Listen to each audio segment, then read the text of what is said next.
Hi guys, good afternoon. This is Manikanta. మీకు structural analysis deal చేయడానికి first సెషన్ని plan చేసుకున్నాను. Before going in to the structural analysis 2లోకి enter అయ్యే ముందు చిన్న బేసిక్ కాన్సెప్ట్స్ ఏమున్నాయో చూసి స్ట్రక్చరల్ అనాలిసిస్ 2లోకి ఎంటర్ అవుతాం. సో ఈ స్ట్రక్చరల్ అనాలిసిస్లో మనం ఏం నేర్చుకుంటున్నాం? ఇనిషియల్ మనకి స్ట్రక్చరల్ కాంపోనెంట్స్ డిఫరెంట్ ఉన్నా ఈ స్ట్రక్చరల్ కాంపోనెంట్స్లో బీమ్ని ఇనీషియల్గా అనలైజ్ చేయడం చాలా ఇంపార్టెంట్. సో స్ట్రక్చరల్ అనాలిసిస్ వల్ల మీరు డిఫరెంట్ యూనిట్స్ చూసుంటారు, like proper cantilever beams, continuous beams. వాటిని ఎలా అనలైజ్ చేయాలి, అనలైజ్ చేసే ప్రాసెసెస్ ఏంటని మనం తెలుసుకున్నాం. సో మీకు ఇప్పటికే బీమ్ యొక్క డెఫినేషన్ తెలుసుండాలి. What is a beam? Beam అంటే ఏంటి? ఏదైనా ఒక హారిజాంటల్ మెంబర్ మీద ఒక పర్పెండిక్యులర్ ట్రాన్స్వర్స్ లోడ్ యాక్ట్ అవుతుంటే దాన్ని రెసిస్ట్ చేయగలిగే ఎలిమెంట్ని బీమ్ అనాలి. Any horizontal member which carries transverse loads, transverse అంటే పర్పెండిక్యులర్ అని అర్థం, which indicates a beam. So అందులో మనం డిఫరెంట్ టైప్స్ ఆఫ్ బీమ్స్ని అబ్జర్వ్ చేసాం. What is a beam? What are the different types of beams? Say for example simply supported beam,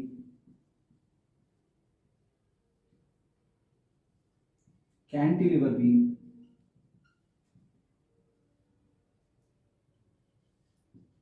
fixed beam,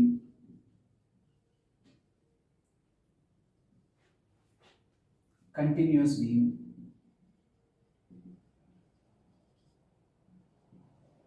overhanging beam. Majorly మనం ఇలాంటి 5 different types of బీమ్స్ని చూస్తాం. సే simply supported బీమ్ని మీరు ఎలా చూసేవారు?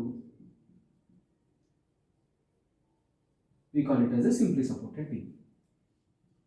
దీన్ని మనం క్యాంటిలివర్ బీమ్ అంటున్నాం. ఈ షేప్లో రిప్రజెంట్ చేస్తే ఫిక్స్డ్ బీమ్ అంటున్నాం. ఈ షేప్లో ఇండికేట్ చేస్తే we call it as a continuous beam. ఇలా ఇండికేట్ చేస్తే we call it as a overhanging beam. జాగ్రత్తగా అబ్జర్వ్ చేయండి, ఏ స్టేజ్లో చూసినా సరే every beam is a horizontal member. So మనం చెప్పుకున్న డెఫినేషన్కి ప్యారలల్గా ఉంది. Every horizontal member which can carry transverse loads. కానీ అన్ని బీమ్స్కి సేమ్ డెఫినేషన్ చెప్తున్నారు, కానీ ఎందుకు ఇన్ని నెంబర్ ఆఫ్ కలర్ బీమ్స్ వచ్చినాయి? Based on types of supports. బీమ్కి అటాచ్ చేసిన సపోర్ట్స్ని బేస్ చేసుకొని మనం డిఫరెంట్ టైప్స్ ఆఫ్ బీమ్స్గా కన్వర్ట్ చేసాం. What are the different types of supports?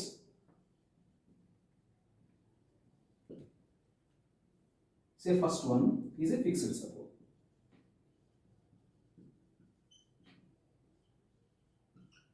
Second one is a hinged support.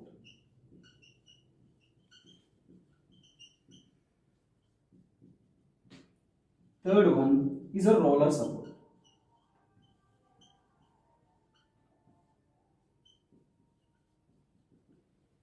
జాగ్రత్తగా అబ్జర్వ్ చేయండి. Everything is a support now. Again, why they have divided these components? ఎందుకు మళ్ళీ మనం సపోర్ట్స్లో వేరే రకాలుగా చూపించాల్సి వచ్చింది? అసలు సపోర్ట్ ఏం ప్రొవైడ్ చేయాలని ప్రయత్నం చేస్తుంది? What is the importance of the support? మనం పైనుంచి ఒక ఫోర్స్ యాక్ట్ చేసినప్పుడు సపోర్ట్ దానికి ఏం ప్రొవైడ్ చేయాలి అంటే reaction. Newton's law, for every action there should be equal and opposite reaction. అంటే పైనుంచి వర్టికల్ ఫోర్స్ యాక్ట్ చేసినప్పుడు ఆ వర్టికల్ ఫోర్స్ని రెసిస్ట్ చేయడం కోసం నేను ప్రొవైడ్ చేసిన సపోర్ట్స్ రియాక్షన్ని ప్రొవైడ్ చేయాలి. అంటే ఏ సపోర్ట్ అయినా మనకి ఏం ప్రొవైడ్ చేస్తుంది? ఇప్పుడు రియాక్షన్ని ప్రొవైడ్ చేస్తుంది. సేమ్ ఫిక్స్డ్ సపోర్ట్ని తీసుకున్నాం. What is the reaction provided by the fixed support? ఏమేమి రియాక్షన్స్ చూపిస్తుంది అంటే, మనం వర్టికల్ లోడ్ యాక్ట్ చేస్తే వర్టికల్ రియాక్షన్ చూపిస్తుంది, హారిజాంటల్ లోడ్ యాక్ట్ చేస్తే హారిజాంటల్ రియాక్షన్ చూపిస్తుంది. నేను యాక్ట్ చేసిన లోడ్ వల్ల ఏదైనా మూమెంట్ జనరేట్ అయితే it can resist that moment. I think you know the what is the value of moment. Hinge సపోర్ట్ని తీసుకున్నాం. ఎనీ వర్టికల్ లోడ్ యాక్ట్ చేసినప్పుడు it can resist a vertical reaction, it can provide a horizontal reaction, but a hinge cannot resist any kind of moment. ఈ పదాన్ని జాగ్రత్తగా గుర్తుపెట్టుకోండి. A hinge cannot resist any kind of moment. Simple example of hinge ఏంటి? ఒక డోర్కి hook ఉంటుంది చూసారా, మనం అటు ఇటు రొటేట్ చేసే hook, that is simply and hinge. ఒక డోర్ని పట్టుకొని మనం గోడలోకి నెట్టడానికి ప్రయత్నం చేస్తే గోడలోకి వెళ్ళదు, because it can provide a horizontal reaction. ఒక డోర్ని పట్టుకొని మనం కిందకి లాగడానికి ప్రయత్నం చేస్తే it will provide a vertical reaction. So కిందకు కూడా పడదు, కానీ ఒక డోర్ని పట్టుకొని మనం ఇలా ఇలా రొటేట్ చేస్తే ఇట్ కెన్ రొటేట్, అంటే ఆ డైరెక్షన్లో రెసిస్ట్ చేయలేకపోతుంది అని అర్థం. That is the value why we cannot create a hinge here, sorry we cannot create a moment for a hinge. When we go for the roller type it can provide only the vertical reaction. సింపుల్గా చెప్పాలి అంటే మన wheel chair లాంటిది అనమాట. It can resist the vertical load, but ఆ wheel చైర్లో కూర్చొని నువ్వు హారిజాంటల్గా మూవ్ అవ్వగలవు, అదే వీల్ చైర్లో కూర్చొని రొటేట్ చేయగలవు. So it cannot resist any kind of horizontal reaction, it cannot resist any kind of moments. That is why a roller support can provide only one reaction, a hinge support can provide two reactions, and the fixed support can provide three reactions. Ante based on number of reactions they have divided number of supports, based on number of supports they have divided number of types of beams. ఇప్పుడు observe చేయండి, ఒక simply supported beam కి ఎన్ని reactions ఉన్నాయి? Hinge కదా ఇది, ఎన్ని reactions ఉంటాయి? 2. సింప్లీ సపోర్టెడ్ కి ఎన్ని ఉంటుంది? 1. సో 2 + 1 = 3. టోటల్ రియాక్షన్స్ ఎన్ని చూపిస్తుంది? 3. when we go for the cantilever beam, ఇది ఫిక్స్డ్ సపోర్ట్ కదా, ఎన్ని రియాక్షన్స్ చూపించగలదు? 3. This is a free hand, there is no reaction provided by it. Fixed beam, this is 3, this is 3, totally how many reactions? 6. And coming to the continuous beam, it will be more than this support, 3 supports kanna ekku undachu. So this is 2, 1, 1, ante minimum enni unnayandi? 4. inko support vechukunna dani manam continuous beam ani anachu. Then we coming to the overhanging beam, this is 2 and this is 1. If we want, we can increase the number of supports. So minimum value is 3 here. That is the indication. See, జాగ్రత్తగా observe చేయండి. ఒక simply supported బీమ్ని నేను analyse చేస్తున్నాను అంటే I can calculate the reactions. I need to calculate these 3 reactions. ఒక cantilever బీమ్ని నేను అనలైజ్ చేస్తున్నాను అంటే ఐ కెన్ హ్యావ్ 3 రియాక్షన్స్. ఒకవేళ ప్రాపర్ క్యాంటిలివర్ బీమ్ వచ్చింది అనుకున్నాం, వాట్ హ్యాపెన్స్? ఇంకొక రియాక్షన్ పెరుగుతుంది. So there four how many reactions are there? 4. See, మనకి ఈక్విలిబ్రియం ఈక్వేషన్స్ అని ఉన్నాయి. ఆ ఈక్విలిబ్రియం ఈక్వేషన్స్ ద్వారా, hi guys, good afternoon, this is Manikanta. Well, మీకు స్ట్రక్చరల్ అనాలిసిస్ డీల్ చేయడానికి ఫస్ట్ సెషన్ని ప్లాన్ చేసుకున్నాను. Well, before going in to the structural analysis 2లోకి ఎంటర్ అయ్యే ముందు చిన్న చిన్న బేసిక్ కాన్సెప్ట్స్ ఏమున్నాయో చూసి స్ట్రక్చరల్ అనాలిసిస్ 2లోకి ఎంటర్ అవుతాం. సో ఈ స్ట్రక్చరల్ అనాలిసిస్లో మనం ఏం నేర్చుకుంటున్నాం? ఇనిషియల్ మనకి స్ట్రక్చరల్ కాంపోనెంట్స్ డిఫరెంట్ ఉన్నా ఈ స్ట్రక్చరల్ కాంపోనెంట్స్లో బీమ్ని ఇనీషియల్గా అనలైజ్ చేయడం చాలా ఇంపార్టెంట్. సో స్ట్రక్చరల్ అనాలిసిస్ వల్ల మీరు డిఫరెంట్ యూనిట్స్ చూసుంటారు, like proper cantilever beams, continuous beams. వాటిని ఎలా అనలైజ్ చేయాలి, అనలైజ్ చేసే ప్రాసెసెస్ ఏంటని మనం తెలుసుకున్నాం. సో మీకు ఇప్పటికే బీమ్ యొక్క డెఫినేషన్ తెలుసుండాలి. What is a beam? Beam అంటే ఏంటి? ఏదైనా ఒక హారిజాంటల్ మెంబర్ మీద ఒక పర్పెండిక్యులర్ ట్రాన్స్వర్స్ లోడ్ యాక్ట్ అవుతుంటే దాన్ని రెసిస్ట్ చేయగలిగే ఎలిమెంట్ని బీమ్ అనాలి. Any horizontal member which carries transverse loads, transverse అంటే పర్పెండిక్యులర్ అని అర్థం, which indicates a beam. So అందులో మనం డిఫరెంట్ టైప్స్ ఆఫ్ బీమ్స్ని అబ్జర్వ్ చేసాం. What is a beam? What are the different types of beams? Say for example, simply supported beam,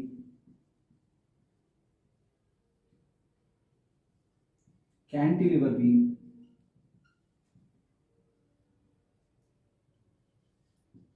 fixed beam,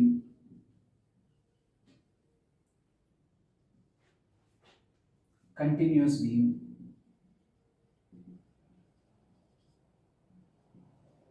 overhanging beam. Majorly మనం ఇలాంటి 5 different types of బీమ్స్ని చూస్తాం. సే simply supported బీమ్ని మీరు ఎలా చూసేవారు? we call it as a simply supported beam. దీన్ని మనం cantilever beam అంటున్నాం. ఈ షేప్లో రిప్రజెంట్ చేస్తే ఫిక్స్డ్ బీమ్ అంటున్నాం. ఈ షేప్లో ఇండికేట్ చేస్తే we call it as a continuous beam. ఇలా ఇండికేట్ చేస్తే we call it as a overhanging beam. జాగ్రత్తగా అబ్జర్వ్ చేయండి, ఏ స్టేజ్లో చూసినా సరే every beam is a horizontal member. So మనం చెప్పుకున్న డెఫినేషన్కి ప్యారలల్గా ఉంది. Every horizontal member which can carry transverse loads. కానీ అన్ని బీమ్స్కి సేమ్ డెఫినేషన్ చెప్తున్నారు, కానీ ఎందుకు ఇన్ని నెంబర్ ఆఫ్ కలర్ బీమ్స్ వచ్చినాయి? Based on types of supports. బీమ్కి అటాచ్ చేసిన సపోర్ట్స్ని బేస్ చేసుకొని మనం డిఫరెంట్ టైప్స్ ఆఫ్ బీమ్స్గా కన్వర్ట్ చేసాం.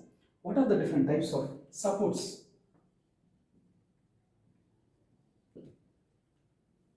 Say first one is a fixed support.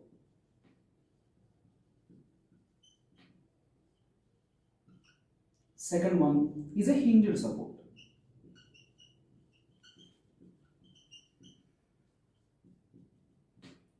Third one is a roller support.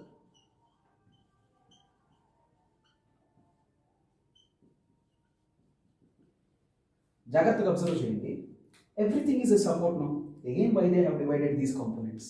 ఎందుకు మళ్ళీ మనం సపోర్ట్స్లో వేరే రకాలుగా చూపించాల్సి వచ్చింది? అసలు సపోర్ట్ ఏం ప్రొవైడ్ చేయాలని ప్రయత్నం చేస్తుంది? What is the importance of the support? See, మనం పైనుంచి ఒక ఫోర్స్ యాక్ట్ చేసినప్పుడు సపోర్ట్ దానికి ఏం ప్రొవైడ్ చేయాలి అంటే reaction. Newton's law, for every action there should be equal and opposite reaction. అంటే పైనుంచి వర్టికల్ ఫోర్స్ యాక్ట్ చేసినప్పుడు ఆ వర్టికల్ ఫోర్స్ని రెసిస్ట్ చేయడం కోసం నేను ప్రొవైడ్ చేసిన సపోర్ట్స్ రియాక్షన్ని ప్రొవైడ్ చేయాలి. అంటే ఏ సపోర్ట్ అయినా మనకి ఏం ప్రొవైడ్ చేస్తుంది? ఇప్పుడు రియాక్షన్ని ప్రొవైడ్ చేస్తుంది. సేమ్ ఫిక్స్డ్ సపోర్ట్ని తీసుకున్నాం. What is the reaction provided by the fixed support? ఏమేమి రియాక్షన్స్ చూపిస్తుంది అంటే, మనం వర్టికల్ లోడ్ యాక్ట్ చేస్తే వర్టికల్ రియాక్షన్ చూపిస్తుంది, హారిజాంటల్ లోడ్ యాక్ట్ చేస్తే హారిజాంటల్ రియాక్షన్ చూపిస్తుంది. నేను యాక్ట్ చేసిన లోడ్ వల్ల ఏదైనా మూమెంట్ జనరేట్ అయితే it can resist that moment. I think you know the what is the value of moment. Hinge సపోర్ట్ని తీసుకున్నాం. ఎనీ వర్టికల్ లోడ్ యాక్ట్ చేసినప్పుడు it can resist a vertical reaction, it can provide a horizontal reaction, but a hinge cannot resist any kind of moment. ఈ పదాన్ని జాగ్రత్తగా గుర్తుపెట్టుకోండి. A hinge cannot resist any kind of moment. Simple example of hinge ఏంటి? ఒక డోర్కి hook ఉంటుంది చూసారా, మనం అటు ఇటు రొటేట్ చేసే hook, that is simply and hinge. See, ఒక డోర్ని పట్టుకొని మనం గోడలోకి నెట్టడానికి ప్రయత్నం చేస్తే గోడలోకి వెళ్ళదు, because it can provide a horizontal reaction. ఒక డోర్ని పట్టుకొని మనం కిందకి లాగడానికి ప్రయత్నం చేస్తే it will provide a vertical reaction, so కిందకు కూడా పడదు. కానీ ఒక డోర్ని పట్టుకొని మనం ఇలా రొటేట్ చేస్తే ఇట్ కెన్ రొటేట్, అంటే ఆ డైరెక్షన్లో రెసిస్ట్ చేయలేకపోతుంది అని అర్థం. That is the value why we cannot create a hinge here. Sorry, we cannot create a moment for a hinge. When we go for the roller type, it can provide only the vertical reaction. Simple గా చెప్పాలి అంటే మన wheel chair లాంటిది అనమాట. It can resist the vertical load, but ఆ wheel చైర్లో కూర్చొని నువ్వు హారిజాంటల్గా మూవ్ అవ్వగలవు, అదే వీల్ చైర్లో కూర్చొని రొటేట్ చేయగలవు. So it cannot resist any kind of horizontal reaction, it cannot resist any kind of moments.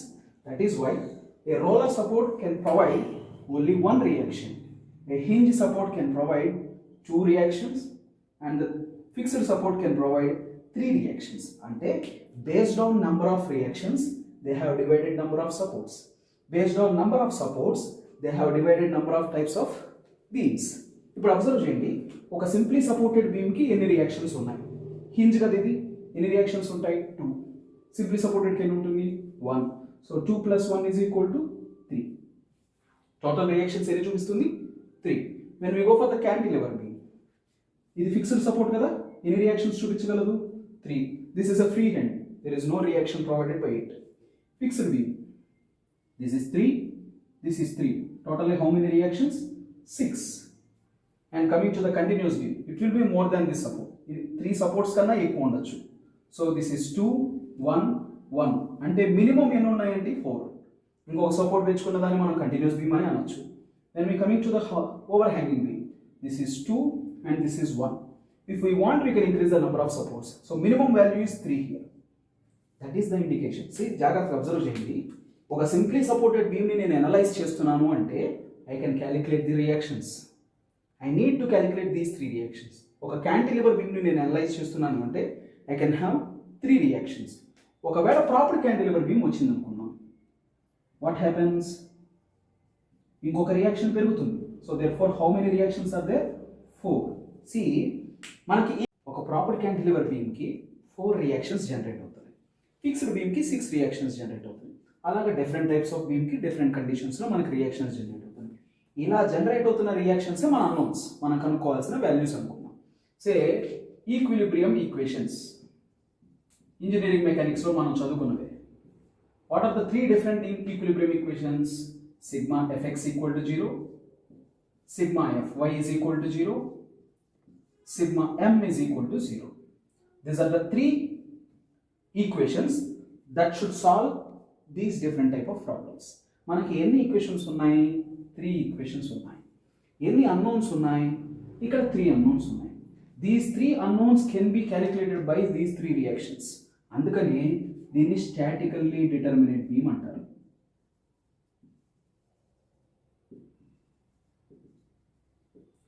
A beam which cannot be analyzed by these 3 reactions are called statically indeterminate. ఇవి already మీరు SA1లో చూసుంటారు. అందుకనే proper cantilever బీమ్ని analyse చేయడానికి ఒక కొత్త మెథడ్ని మళ్ళీ మనం analyse చేసుకున్నాం. In order to make and indeterminate structure to the determinate structure. అలా కన్వర్ట్ చేసుకోవడానికి మనం ప్రయత్నం చేసాం. సో ఇలా మనకున్న డిఫరెంట్ టైప్స్ ఆఫ్ బీమ్స్ని అనలైజ్ చేయడం ఎలా అనేది మీరు స్ట్రక్చరల్ అనాలిసిస్ 1లో నేర్చుకున్నారు. Using different methods we have. ఇప్పుడు మనం ఏం తెలుసుకోబోతున్నాము అంటే ఒక బీమ్ నుంచి ఆర్చ్కి డిఫరెన్షియేట్ చేయబోతున్నాం. So the first unit in the structural analysis 2 is 3 hinged arch. Unit 1 3 hinged arches. అసలు ముందు ఒక ఆర్చ్ అంటే ఏంటో తెలుసుకుందాం. Generally arch is a curved beam. ఒక కర్వ్ షేప్లో ఉన్న ఒక beam. It is just a compassionate replacement of a beam. అంటే ఇందాక మనం బీమ్ గురించి మాట్లాడుకున్నాం. A member which is horizontal which can carry a transverse load. అలానే బీమ్ మీద లోడ్ పడుతుంది, బాగానే ఉంది. ఈ పడుతున్న బీమ్ మీద లోడ్ ఇంక్రీజ్ చేసుకుంటూ వెళ్తే బీమ్ రెసిస్ట్ చేయడం కష్టం. లేదా we need to increase the dimension of a beam. Beam యొక్క కెపాసిటీని నేను పెంచితే తప్ప బీమ్ని అంత లోడ్ని తీసుకోవడానికి ఛాన్స్ లేదు. అంతకన్నా హెవీ లోడ్ పడినప్పుడు బీమ్కి నేను ఏదో ఒక ఆల్టర్నేటివ్ని ఆలోచించాలి. అటువంటి ఆల్టర్నేటివ్నే ఆర్చ్. అంటే ఒక కర్వ్డ్ షేప్లో ఉన్న ఎలిమెంట్ని మనం ఆర్చ్ అనొచ్చు. ఆ ఎలిమెంట్ ఏంటి? Whether it might B A steel component, whether it might B A concrete component. Arch షేప్లో మనం క్రియేట్ చేస్తే, అంటే ఒక కర్వ్ షేప్లో ఒక బీమ్ని మనం క్రియేట్ చేస్తే ఆర్చ్ అనొచ్చు. Here we have 3 hinged arch. 3 hinges అంటే నేను ప్లేస్ చేస్తున్న బీమ్కి 3 సపోర్ట్లు ఉంటున్నాయి. ఆ 3 సపోర్ట్లు హింజెస్ అని ఇండికేషన్. ఇందాక మనం డిఫరెంట్ టైప్స్ ఆఫ్ బీమ్స్ని దాంతోపాటుగా డిఫరెంట్ టైప్ ఆఫ్ సపోర్ట్స్ని కూడా చూసాం. అలానే ఈ ఆర్చ్కి there are 3 supports. 1 at the 2 bottom faces and 1 at this highest point. ఈ హైయెస్ట్ పాయింట్ని క్రౌన్ అంటారు. These are the base 2 supports. Say for example this is A and this is B. This is called span of arch. ఒక arch యొక్క 2 base points మధ్య ఉన్న డిస్టెన్స్ని span అంటారు. The highest point is called crown. The distance from the base line to the crown is called rise. ఎంత ఎత్తుకి మనం rise చేయడానికి ప్రయత్నం చేశామో క్రౌన్ పాయింట్ని ఈ లైన్ ఇండికేట్ చేస్తుంది. This is called span of an arch. See ఎందుకు మనం ఆర్చ్కి డివియేట్ అవ్వాల్సి వచ్చింది? బీమ్తో పోల్చుకున్నప్పుడు మన ఆర్చ్లోకి ఎందుకు డివియేట్ అవ్వాల్సి వచ్చిందో డిస్కస్ చేద్దాం. So before going to that point, say for example I have considered A simply supported beam. ఒక సింప్లీ సపోర్టెడ్ బీమ్ని తీసుకున్నాను. ఈ సింప్లీ సపోర్టెడ్ బీమ్ మీద we have a reaction RA and RB. We have a vertical and horizontal component at this point. Because ఈ particular point దగ్గర ఏ support ఉంటుందన్న ఇందా మనం చూసినప్పుడు hinge which has 2 reactions. ఇక్కడ ఏముంటుంది? Roller reaction which has only 1 reaction. ఇక్కడ ఏం చెప్పాము? there are 3 hinges. First hinge, second hinge and third hinge. ఈ పర్టికులర్ పాయింట్ తీసుకున్నాం. ఈ హింజ్కి ఇప్పుడు ఎన్ని రియాక్షన్స్ ఉంటాయి? RA and HA. ఇక్కడ ఎన్ని రియాక్షన్స్ ఉంటాయి? RB and HB. These are the 2 support reactions provided at the bottom. Simply supported beam తీసుకున్నప్పుడు ఈ రియాక్షన్స్ ఉంటాయి, ఆర్చ్ తీసుకున్నప్పుడు ఈ రియాక్షన్స్ ఉంటాయి. Say there is a vertical load of 10 kilonewtons ఈ పాయింట్ దగ్గర which is acting at 2 meters. Same అదే 10 kilonewtons ఈ ఆర్చ్ మీద కూడా యాక్ట్ చేస్తుంది. 10 kilonewtons at 2 meters distance. రెండింటిని కంపేర్ చేసుకోండి. సేమ్ డిస్టెన్స్లో యాక్ట్ అవుతుంది. See the behaviour of an arch with respect to the vertical forces will be same and compared with the beam. Reactions మనం ఇక్కడ ఎలా క్యాలిక్యులేట్ చేస్తున్నామో అదే విధంగా రియాక్షన్స్ని మనం ఆర్చ్లో కూడా క్యాలిక్యులేట్ చేస్తాం. నౌ సమ్ XX సెక్షన్ని కన్సిడర్ చేశాను. I need moment at this particular point. అది ఇక్కడి నుంచి x అనే డిస్టెన్స్ ఉంది. సేమ్ అదే ప్లేస్లో I have considered an XX section here. ఇక్కడ XX పాయింట్ ఎక్కడ ఉంది? బీమ్ ఇక్కడ ఉంది. This is just reference line. This is an arch. ఈ ఆర్చ్ యొక్క పాయింట్ ఇక్కడ రిప్రజెంట్ చేస్తుంది. చూడండి, let me calculate moment. Moment అంటే ఏంటి నాన్న? Force into perpendicular distance. We're trying to calculate moment at this particular section. ఇక్కడ నుంచి మూమెంట్ని క్యాలిక్యులేట్ చేద్దాం. For example for a beam mx for beam అనుకుందాం. ఏముంటుంది? Let me say a clock wise moment creates a positive sign and an anti clock wise moment creates a negative sign. అలా consider చేసుకుందాం. సో RA ఇక్కడ act అవుతుంది. నాకు point ఎక్కడ ఉంది నాన్న? XX పాయింట్ ఇక్కడ ఉంది. RA is rotating in the clock wise direction. So therefore RA కి పాజిటివ్ ఇండికేట్ చేస్తున్నాను. ఫార్ములా ఏంటి? Force with respect to the perpendicular distance. RA దగ్గర నుంచి XX సెక్షన్ కి ఎంత డిస్టెన్స్ ఉంది? X. This is the first moment. ఇంకా ఏం యాక్ట్ అవుతుంది? 10 కిలోన్యూటన్స్ అనే ఫోర్స్ యాక్ట్ అవుతుంది. ఇక్కడ నుంచి ఇక్కడికి ఎంత పర్పెండిక్యులర్ డిస్టెన్స్ ఉంది నాన్న? ఇది మొత్తం x ఉంది. ఇది 2 అయితే ఇది x మైనస్ 2. సో ఈ 10 కిలోన్యూటన్స్ దీని చుట్టూతో ఎలా రొటేట్ అవుతుంది? In anti clock wise direction. This is minus 10 into 2. Sorry, x minus 2. That's it. HA ఇందులో నుంచే పాస్ అవుతుంది. Due to the line of action, the moment created by HA is 0. Am I correct? The left side of the section ఇంకేమైనా forces మిగిలి ఉన్నాయా నాన్న? RA complete చేసాం, 10 kilonewtons complete చేసాం. HA will not create any kind of moment. When we come to the arch, moment created at XX section for an arch. ఈ point దగ్గర చూద్దాం. ఏమేమి ఫోర్సెస్ ఉన్నాయి చూడండి. ఈ XX కి right side we have RA, we have HA and we have 10 kilonewtons force. ఎక్కడ calculate చేస్తున్నాం? ఈ పర్టికులర్ పాయింట్ దగ్గర క్యాలిక్యులేట్ చేస్తున్నాం. So RA is rotating in this clockwise direction. The distance between these two points ఎంత ఉంది? X. So this is also rotating in clockwise. RA into X, which is positive, and 10 kilonewtons force ఇలా rotate అవుతుంది. ఇక్కడ నుంచి ఇక్కడికి X, ఇది 2 meters distance అయితే ఇక్కడ ఎంత ఉంటుంది నాన్న? X minus 2 again. So this is rotating in the anti-clockwise direction. Minus 10 into x minus 2. దానితో పాటుగా we have a horizontal reaction. ఇందాక హారిజాంటల్ రియాక్షన్ లైన్ ఆఫ్ యాక్షన్లో నుంచి పాస్ అవుతుంది కాబట్టి మూమెంట్ జనరేట్ చేయలేకపోయింది. కానీ ఇప్పుడు there is point over here. HA ఈ లైన్ ఆఫ్ యాక్షన్లో ఉంటే నాకు కావాల్సిన పర్టికులర్ పాయింట్ ఒక పర్టికులర్ డిస్టెన్స్లో ఉంది. Say this height is y. This is force and this is perpendicular distance. ఇది దీని చుట్టూతో ఎలా రొటేట్ అవుతుంది? యాంటీ క్లాక్ వైజ్ డైరెక్షన్లో రొటేట్ అవుతుంది. So this is minus HA into this is some y. ఈ రెండు ఈక్వేషన్స్ని ఒకసారి కంపేర్ చేయండి. బీమ్లో RA into x 10 into x minus 2 indicate చేస్తుంది. ఆర్చ్లో RA into x 10 into x minus 2 indicate చేస్తుంది with extra component HA into y. రెండింటిని జాగ్రత్తగా అబ్జర్వ్ చేయండి. ఇందులో 100 కిలోన్యూటన్స్ వస్తే ఇది దానికన్నా తక్కువ వస్తుంది. ఎందువలన? There is a horizontal reaction provided by the hinge. జాగ్రత్తగా చూడండి, మనం మూమెంట్ ఇక్కడ రెడ్యూస్ చేసుకోగలుగుతుంది. ఇక్కడ 100 కిలోన్యూటన్ మీద రెడ్యూస్ మూమెంట్ జనరేట్ అయితే ఇక్కడ for example 80 kilonewton moment generate అవుతుంది. దాని మీనింగ్ ఏంటి? The load is same, the shape of the support is same, but the shape of the beam we're converting it. ఇలా బీమ్ని నేను షేప్ని చేంజ్ చేయడం వలన మొమెంట్ రెడ్యూస్ చేసుకోవడానికి ప్రయత్నం చేస్తున్నాను. వాళ్ళకు వచ్చిన బెనిఫిట్ ఏంటి? See, when you reduce the bending moment of an element, automatically the cost of construction reduces.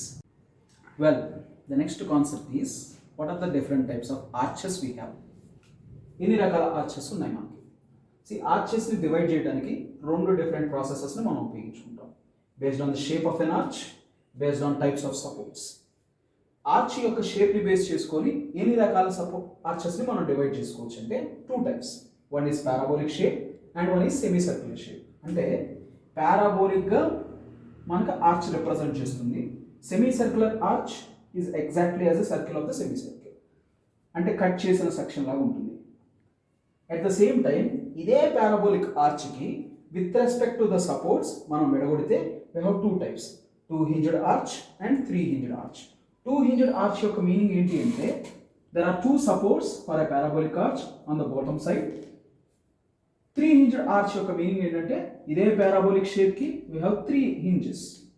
అదే సెమీ సర్క్యులర్ ఆర్చ్ కి two hinges ఉన్నాయంటే at the bottom of the supports, and again semi circular arch కి three hinges ఉన్నాయంటే one at the crown and other at the two bases of the section. ఇలాగా different types of arches ని మనం విడగొట్టుకోవచ్చు. Based on hour requirement మనం అలా cut చేసుకుందాం. First and foremost thing మీకు unit 1లో three hinged arch గురించి తెలుసుకుంటారు. Three hinged arch. సో ఇప్పుడు మనం ఇక్కడ చూసినట్టుగా say for example it might be the parabolic shape or it might be the semi circular shape. ఒక త్రీ హింజ్డ్ ఆర్చ్ ని consider చేద్దాం. So this is called what? దీని ఏమంటారు? స్పాన్ అంటారు. దీని ఏమంటారు? రైజ్ అంటారు. ఎందుకని ఈ పదాన్ని నేను ఒక్కడేస్తున్నానంటే మనకు ప్రాబ్లమ్స్లో డైరెక్ట్గా ఆర్చ్ యొక్క స్పాన్ ఎంత, ఆర్చ్ యొక్క రైజ్ ఎంత అని డైరెక్ట్గా ఇండికేట్ చేస్తారు ప్రాబ్లమాటిక్ సిచ్యువేషన్స్లో వచ్చినప్పుడు. సో అందుకోసం వీటి కోసం మనం అలవాటు పడాలి. And this point is called crown and these two are the base supports. So ఇక్కడ చూద్దాం. ఇక్కడ బాటమ్ సైడ్ ఒక సపోర్ట్ చేశారు సార్, బాగానే ఉంది. ఇటువైపు ఇంకొక సపోర్ట్ని క్రియేట్ చేశారు, బాగానే ఉంది. And why do we need to place a support over here? ఈ పాయింట్ దగ్గర మనం సపోర్ట్ ప్లేస్ చేయాల్సిన అవసరం ఏమొచ్చింది? ఇక్కడ మనం అర్థం చేసుకోవాల్సింది ఏంటంటే if the span of an arch is very big, ఎగ్జాంపుల్గా ఒక పెద్ద బ్రిడ్జ్ తీసుకున్నాం. ఒక పెద్ద బ్రిడ్జ్కి ఒక ఆర్చ్ షేప్డ్ ఎలిమెంట్ని ప్లేస్ చేశాను. ఇలా ప్లేస్ చేసిన ఆర్చ్ షేప్డ్ ఎలిమెంట్కి because the span is very long, ఆ ఎండ్లో నేను ఒక సపోర్ట్ని, ఈ ఎండ్లో ఒక సపోర్ట్ని ప్లేస్ చేయడంతో పాటుగా సెంటర్లో క్రౌన్ పోర్షన్లో కూడా ఒక సపోర్ట్ని ప్లేస్ చేస్తాను to divide the bridge into two హాఫ్స్. ఎందుకోసం? ఒకవేళ ఈ పర్టికులర్ రీజియన్లో ఏదైనా ఎక్స్ట్రా లోడ్ పడితే, అంటే అది రెసిస్ట్ చేయగలిగిన దానికన్నా ఎక్స్ట్రా లోడ్ పడితే the failure has to happen only at the hinge, వేరే ప్లేస్ దగ్గర అవ్వకూడదు. అంటే మనం ఏం చేస్తున్నాము? నేను అప్లై చేసిన లోడ్కి ఫెయిల్యూర్ పాయింట్ని కూడా రెడీ చేసి పెడుతున్నాను. The hinge automatically fails, which cannot resist any kinds of movement over there. Hinge యొక్క ఇంపార్టెన్స్ ఏంటి? మనం ఇందాక డిఫరెంట్ టైప్స్ ఆఫ్ రియాక్షన్స్ చూసాం. A hinge cannot resist any kind of movement. It can resist only the vertical reaction and the horizontal reaction. The moment at the crown is always zero. Say for example, C అనే point, ఇది A అనే point, ఇది B అనే point అయితే moment at this particular point is always zero. అర్థం చేసుకోండి, failure మనం ఎందుకు ముందుగానే మనం ప్లేస్ చేస్తున్నాం సార్. ఎప్పుడు కండిషన్స్ మన చేతుల్లో ఉండవు. పైన పడాల్సిన load is an estimated load. ఒకవేళ నేను ఎస్టిమేట్ చేసిన లోడ్ కన్నా ఎక్కువ పడితే ఫెయిల్యూర్ అవ్వడానికి ఛాన్సెస్ ఉంటాయి. అందుకోసమని ఒక బ్రిడ్జ్ మొత్తం ఫెయిల్ అయ్యేదానికన్నా ఒక పర్టికులర్ సెక్షన్లో ఫెయిల్ అయితే మిగిలిన పోర్షన్లో ఉన్న జనం సేఫ్ సైడ్లో ఉండటానికి మనం ప్రయత్నం చేస్తున్నాం. It is just a trial. అదే మరి టూ హింజ్డ్ ఆర్చ్లో ఎందుకు ప్లేస్ చేయలేదు? If the span is very less, the resistance which can provide by the two hinged arch can move the people towards the ends. Span తక్కువ ఉందని మనమే చెప్తున్నాం కాబట్టి అక్కడ ఉన్న మనుషులు ఫెయిల్ అయ్యే లోపల బయటకు రావడానికి ఛాన్స్ చూపిస్తాం. కానీ త్రీ హింజ్డ్ ఆర్చ్లో because the span is more, we cannot conclude the people that can travel outside. బయటకు వెళ్ళడానికి మనం ఛాన్స్ చూపించడానికి కుదరకపోవచ్చు. అలాంటి సిచ్యువేషన్స్లో ఇక్కడ హింజ్ని ప్లేస్ చేసి మొమెంట్ని జీరో చేయడానికి ప్రయత్నం చేస్తున్నాం at the highest point. So now I think you understood the concept of three hinged arch. ఎందుకు ప్లేస్ చేస్తున్నాం? స్పాన్ ఒకవేళ తక్కువ ఉంటే, రెసిస్టెన్స్ తీసుకోగలిగే ఛాన్స్ ఉంటే టూ హింజ్డ్ ఆర్చ్ని ప్లేస్ చేస్తాం. లేని పక్షంలో త్రీ హింజ్డ్ ఆర్చ్కి మనం డివైడ్ అవుతాం. సో త్రీ హింజ్డ్ ఆర్చ్ ఎప్పుడైతే మనం కన్సిడర్ చేసామో we need to know the different cases. ఒక పారాబోలిక్ షేప్లో ఉన్నప్పుడు దాని మీద పడుతున్న లోడ్ ఎలా తీసుకుంటుంది, ఒక సెమీ సర్క్యులర్ షేప్లో ఉన్నప్పుడు త్రీ హింజెస్ని క్రియేట్ చేసినప్పుడు ఎలా బిహేవ్ చేస్తుంది. వెల్, నెక్స్ట్ కాన్సెప్ట్లోకి వెళ్ళే ముందు పారాబోలిక్ ఆర్చ్ యొక్క కండిషన్స్ ఏంటో చూద్దాం. What are the general case for the parabolic. For example, ఒక పారాబోలాని తీసుకున్నాం. సే మనం ఆల్రెడీ డిస్కస్ చేసినట్టుగా ఇది span of the arch. Considering this is a parabolic and this will be rise of the arch. ఇక్కడ వరకు బాగుంది. If the total span of the arch is L and height is some yc. నా ఉద్దేశం this is critical అని అర్థం. if this is the critical height of the arch, నాకు ఒక particular distance దగ్గర సే xx సెక్షన్ ని తీసుకున్నాను at a distance of x. xx section దగ్గర ఎంత హైట్ ఆర్చ్ ఉందో నేను తెలుసుకోవాలనుకున్నాను. Say this is y. The maximum height of the arch is yc. At a distance of x, its value is y. What will be the value of y? As per the general equations of parabola, the height of the section is equal to kx into l minus x. జాగ్రత్తగా observe చేయండి. This k is a parabolic constant. అంటే ఎప్పుడైనా నేను x అనే distance దగ్గర ఎంత height of the arch ఉందో తెలుసుకోవాలంటే ఈ ఈక్వేషన్ యూటిలైజ్ చేసుకోవచ్చు. కానీ మనకి ఇక్కడ ఒక పారాబోలిక్ కాన్స్టెంట్ ఉంది. So how to find this parabolic constant equation? So in order to calculate that మనకు ఒక క్లూ తెలుసు. ఏంటి? ఇది మొత్తం l. ఈ సెంటర్ దగ్గర నాకు వాల్యూ ఎంత అవుతుంది? Distance l/2. l/2 అనే డిస్టెన్స్ దగ్గర హైట్ ఆఫ్ ది ఆర్చ్ ఎంత ఉంది? yc.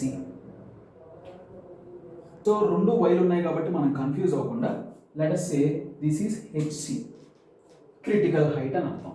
Okay, so let us write this value. y is equal to kx into l minus x.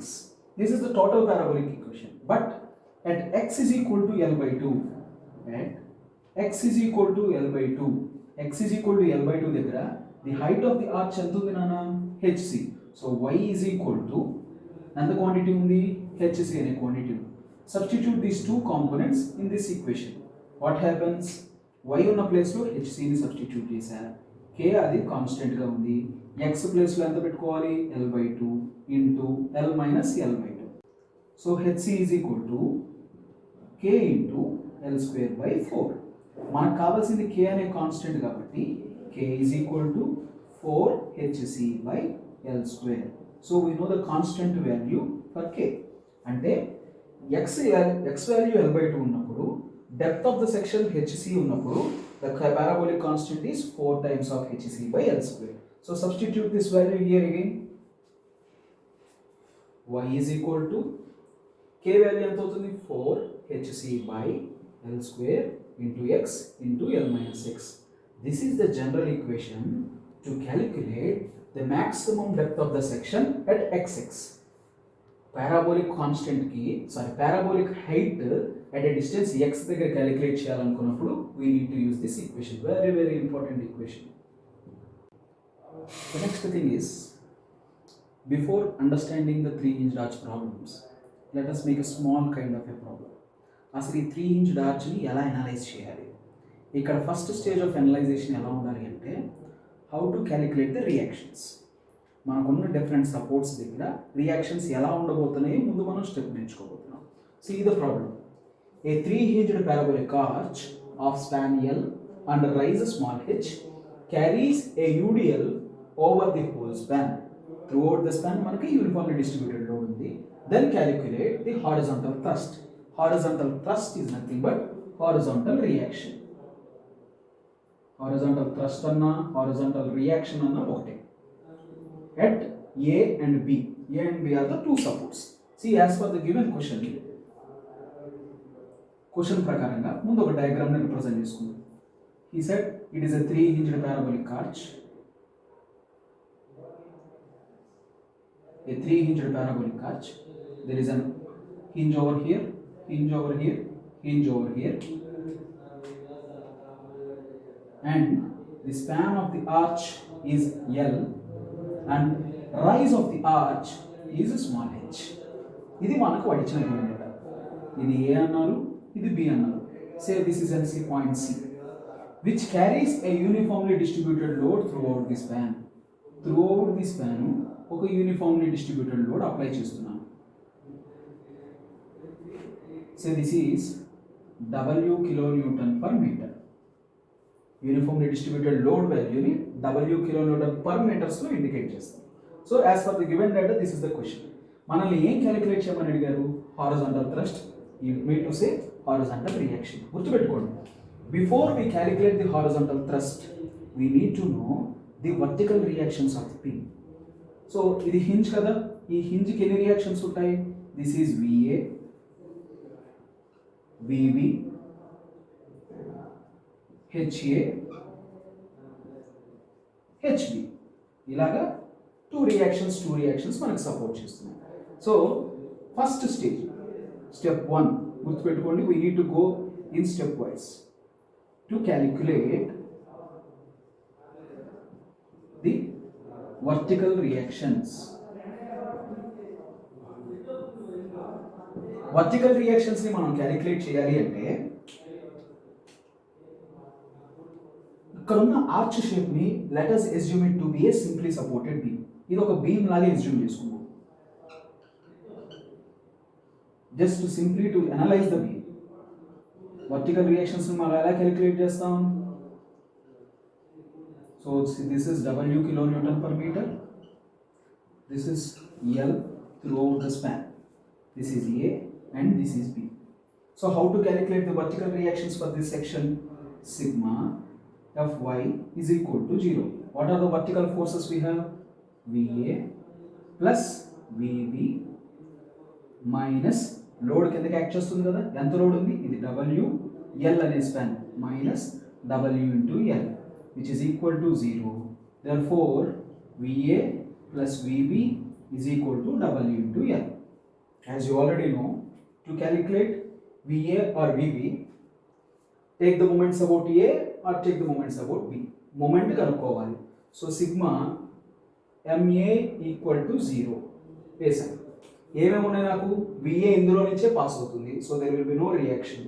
PB VB into which is acting in anti-clockwise direction, L which has minus plus W into L ఇలా rotate అవుతున్నాయి. W into L అనేది force and its perpendicular distance, uniformly distributed load కి perpendicular distance ఎక్కడ ఉంటుంది?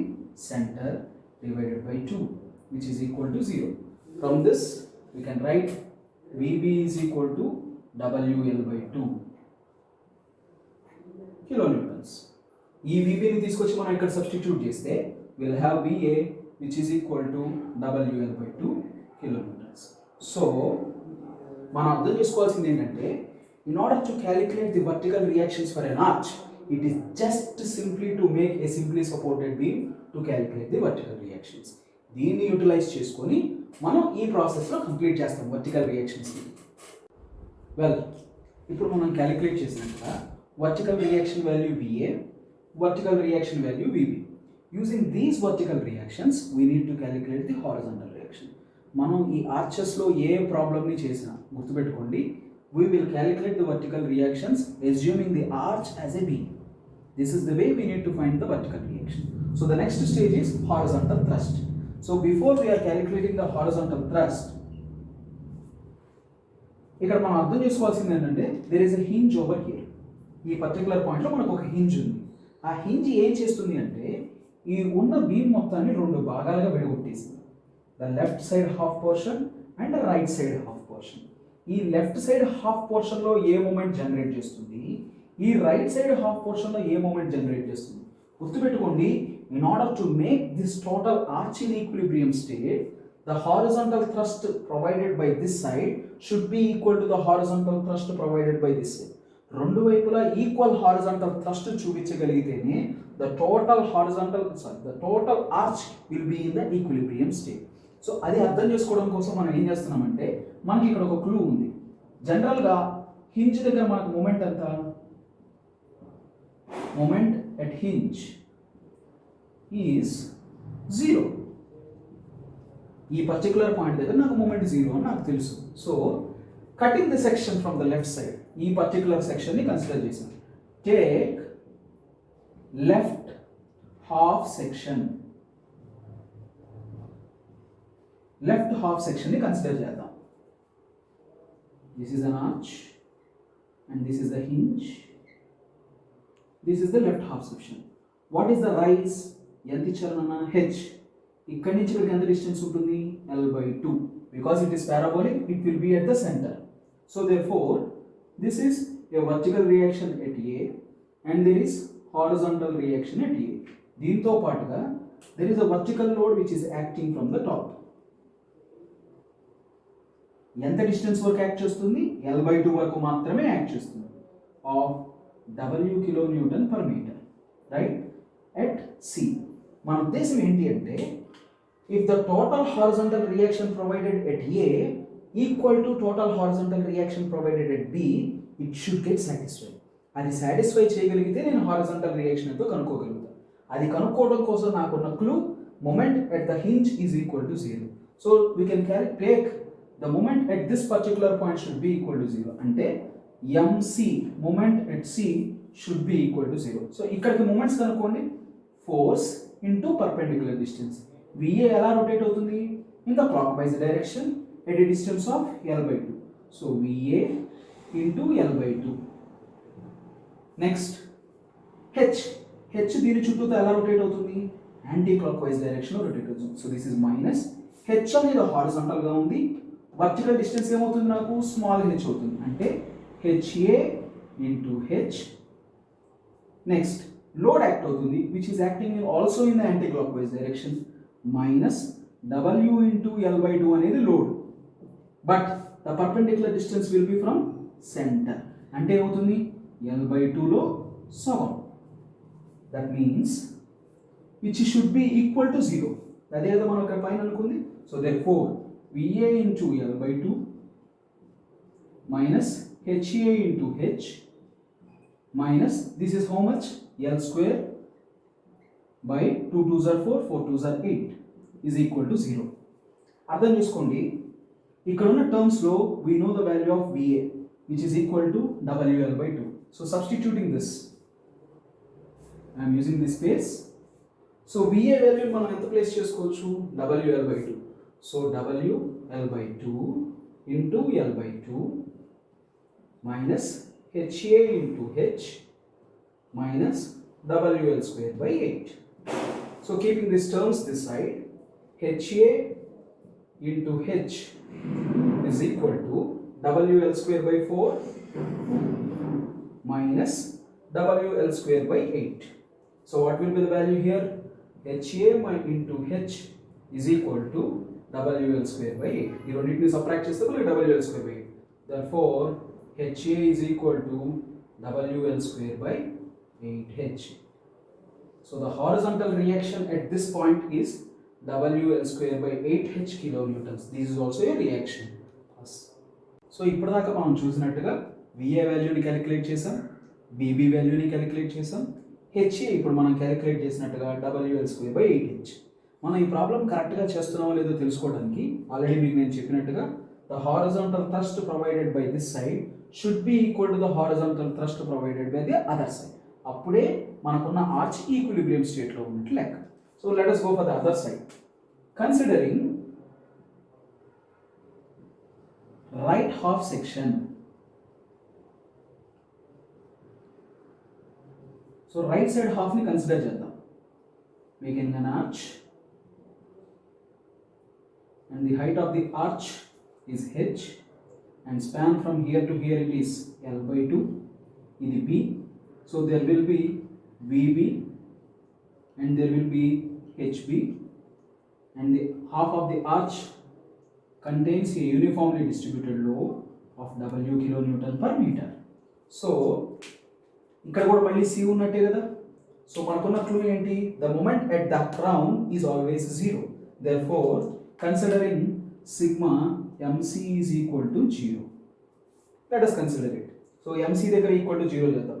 VB into C which is acting in anti-clockwise direction minus VB into ఇక్కడ నుంచి ఇక్కడికి ఉన్న perpendicular distance L/2. Next HB into perpendicular distance which rotates in the clockwise direction. So plus HB into H. Next W into L/2 into L/4 plus W into L/2 into L/2 కి సగం ఇందాక మనం calculate చేసినట్టుగానే which should be equal to 0. Therefore as we have done before itself, HB will be equal to WL square by 8H. Definitely, because the equation represents the same as before. So the horizontal reaction provided at A is equal to horizontal reaction provided at B. This indicates the problem is correct. You are making the total structure into the equilibrium state. Now total structure ఎప్పుడు equilibrium state లో ఉండటమే మనకు కావాల్సింది. Therefore, as per the given question, HA is equal to HB, which is equal to H, which is equal to WL square by 8H. దీని meaning ఏంటి అంటే, when a 3-hinged parabolic arch is carrying an uniformly distributed load, then what will be the horizontal reaction on the either sides of the supports are WL square by 8H. దీన్ని ఒక problem రూపంలో experimental చేసి చూద్దాం. Right, you can see this problem. A 3-hinged parabolic arch of span 10 meters and rise 5 meters. Span 10 meters అంటే L వాల్యూని indicate చేసినట్టు, rise 5 meters అంటే small h వాల్యూని ఇండికేట్ చేసినట్టు, which carries an uniformly distributed load over the whole span of 10 kilonewton per meter. Load ఎంత పడుతుంది? Small w value is 10 kilonewton per meter. Then calculate the reactions at the supports. ఇనీషియల్గా ఒక చిన్న ప్రాబ్లమ్ని మనం ఎలా అనలైజ్ చేయడం నేర్చుకోగలిగితే తర్వాత మనకు పెరిగే పెద్ద ప్రాబ్లమ్స్ ఇవి చాలా ఈజీగా కనపడతాయి. So let us see a 3-hinged parabolic arch. Let me consider a 3-hinged parabolic arch of span 10 meters and rise 5 meters. Say this is A, B and C. So which carries a uniformly distributed load of 10 kilonewton per meter. This is the given question. They asked us to calculate, వాళ్ళు ఏమడిగారు మనల్ని, ఏ దగ్గర B దగ్గర reactions కనుక్కోండి అని అడిగారు. ఏ దగ్గర ఏం reactions ఉంటాయి? విఏ. బి దగ్గర ఏం రియాక్షన్స్ ఉంటాయి? VB, HA, HB. ఇలాగా మనకు 4 రియాక్షన్స్ జనరేట్ అవుతాయి. సో స్టెప్ 1 ఇందాక మనం అనుకున్నట్టుగా ఫస్ట్ ఏం క్యాలిక్యులేట్ చేయాలి? Vertical reactions. So to calculate the vertical reactions, assume arch as simply supported beam. So assuming this arch as a simply supported beam, what does it make? This is VA, this is VB, span is 10 meters and it carries a uniformly distributed load of 10 kilonewton per meter. ఇందాక మనం calculate చేసిన formulas మన దగ్గర ఉన్నాయి కదా అని అనుకోవచ్చు, కానీ బట్ ఎప్పుడైతే మనకి ఇచ్చిన ప్రాబ్లం ఎన్ని నెంబర్ ఆఫ్ మార్క్స్ ఉందో అనే దాని మీద బేస్ అయి ఉంటుంది. మీరు కంప్లీట్గా డైరెక్ట్గా ఫార్ములాని వాడాలా లేదా ప్రాబ్లమ్ని మొత్తం కంప్లీట్ చేసి చూపించాలా అని. So sigma Fy is equal to 0. What are the vertical components here? VA plus VB is equal to 10 into 10. This is the first stage. So the second one, sigma MA is equal to 0. Take the moments about A. అన్ని ఇదే ప్రాసెస్లో ఉండే ప్రతి ఒక్క problem first stage రియాక్షన్స్ని కనుక్కుంటాం. So VB into 10 meters. As I said, this is anti-clockwise direction, negative minus 10 into 10 plus 10 into 10 అనేది load అయితే పర్పెండిక్యులర్ డిస్టెన్స్ ఇందులో సగం, that means 5 is equal to 0. Therefore, VB into 10 is equal to 10 into 10 is 100. This is 500. So VB is equal to 50 kilonewtons. Calculate చేసాం. ఈ 50ని తీసుకొచ్చి ఇక్కడ substitute చేస్తే VA plus VB is equal to 100. Therefore, VA is equal to 50 kilonewtons. మీరు డైరెక్ట్గా formula వేసి WL/2 substitute చేసినా అదే ఆన్సర్ వస్తుంది. If you can calculate will get the same answer. Step 2 ఏం క్యాలిక్యులేట్ చేయాలి? Horizontal thrust. హారిజాంటల్ రియాక్షన్ అనే దానికన్నా హారిజాంటల్ థ్రస్ట్ అనటాన్ని నేర్చుకోవడానికి ప్రయత్నం చేయండి. బికాస్ మ్యాక్సిమం అమౌంట్ థ్రస్ట్ అనే పదాన్ని ఉపయోగించుకుంటాం. So before calculating the horizontal thrust ఏముంది మనకు క్లూ? C అనే పాయింట్ దగ్గర bending moment 0. So let us consider the half of the section. Let us consider left half section. So దీనివల్ల మనకేమవుతుంది? How does it become? So let us take the arch like this. ఇప్పుడు మనం చేసినట్టే the span here is 5 meters, the height here is 5 meters, sorry right.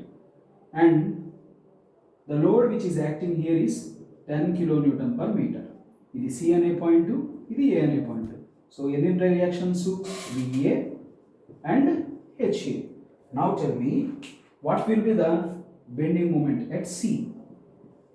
Take the moments about C because C is a hinge. The total moments towards the C should be equal to 0. Then only the left half portion will be in the equilibrium state. So therefore VA into perpendicular distance is 5 minus, ఇది anti clock wise లో వెళ్తుంది కాబట్టి minus place చేశాను, HA into height is 5 again minus 10 into 5 into 5/2. ఇది కూడా anti clock wise direction లోనే rotate అవుతుంది. 10 into 5 అనేది లోడ్ నానా, into perpendicular distance is half of the section which is 5/2 equal to 0. We already know the value of VA here. So VA తీసుకొచ్చి substitute చేయండి. 50 into 5 minus HA into 5 minus 10 into 5 into 5/2. This is 50. 50 into 5 is 250. And then 125 is equal to 0. Right? So therefore HA not పంపించేద్దాం. 250 minus 125 is equal to HA into 5. HA is equal to 125 by 5, which is equal to 25 kilonewtons. If you want, you can check this value with WL square by 8H. ఖచ్చితంగా అదే answer రావాలి, అప్పుడే మీరు చేసిన problem correct. ఇదే step లో we need to check for the right side of the section. Let us consider right side of the section. So going for the section now, and this is 5 meters, this is 5 meters, this is C, this is B. ఇక్కడ మనకు VB ఉంది, ఇక్కడ HB ఉంది, and this is uniformly distributed load which is acting of 10 kilonewton per meter. Now let us take sigma m C is equal to 0 for this particular section. So what happens? VB into 5 again minus VB into 5 plus HB into 5 plus 10 into 5 into 5/2 is equal to 0. I think this will resemble this equation. If you can see, VA value 50 undi, VB value kuda 50 undi. Automatically then HB value ఎంత అవుతుంది? 25 kilonewtons. If you want, you can check it out. Check this. For example, HA equal to HB equal to H, which is equal to WL square by 8H. అంటే W value ఎంత ఇచ్చారు నా question లో? 10 into L, total span ఎంత ఉంది? 10. So 10 square divided by 8 into H ఎంత ఇచ్చారు? 5. Definitely this value will be equal to 25 kilonewtons. This is the way we need to check the equation.